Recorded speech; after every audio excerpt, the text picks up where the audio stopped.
It's cool to be the bad guy because I always have a vote.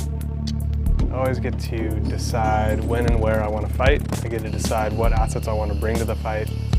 I can sit there and I can hawk the fight and just wait. Just wait till the situations present themselves that are to my advantage. And I can levy those times, those capabilities to when blue or the good guys are weakest, shifting the entire axis of the fight. So what they thought was happening is not at all what is really going on.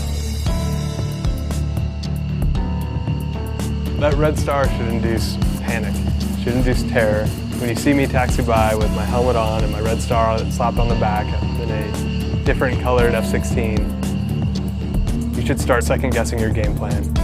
Start questioning whether you actually really are prepared to go up against the world's greatest aggressor fleet.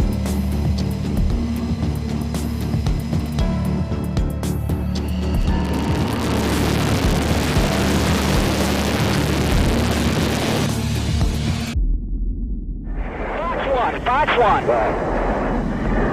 Good hit on one. Being the bad guys, we don't necessarily replicate a certain country, but more a threat. So we'll replicate certain threat systems depending on what the good guys are training to that day. Strikers inbound. We really are kind of the holders of the latest and greatest technology that our adversaries are out there employing with today.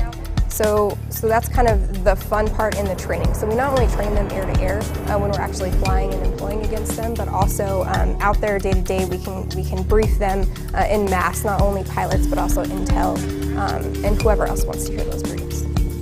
So in the back of my mind, I'm coming up with this plan to poke holes in what I think blue is going to do, but really the underlying thought that I'm having is I hope they can crack this, this problem set. And actually kill us, defeat us, and we not obtain our objectives. Because again, if we are losing, if we are not obtaining our objectives on a certain mission as an aggressor, that means blue is doing their job. Well, these appear to be heading directly at us. I'm coming. So the original intent of Red Flag was to provide those first 10 combat missions to the young CAF wingman. I want to provide competent and capable, qualified aircrew to the combat air forces. I want them to have a credible sparring partner. It's high stress. You have to make a lot of decisions quickly. The intent is for you to have a hard problem to solve so that when you go to combat it's not as difficult as what you saw here and leave here as the baddest kid on the block.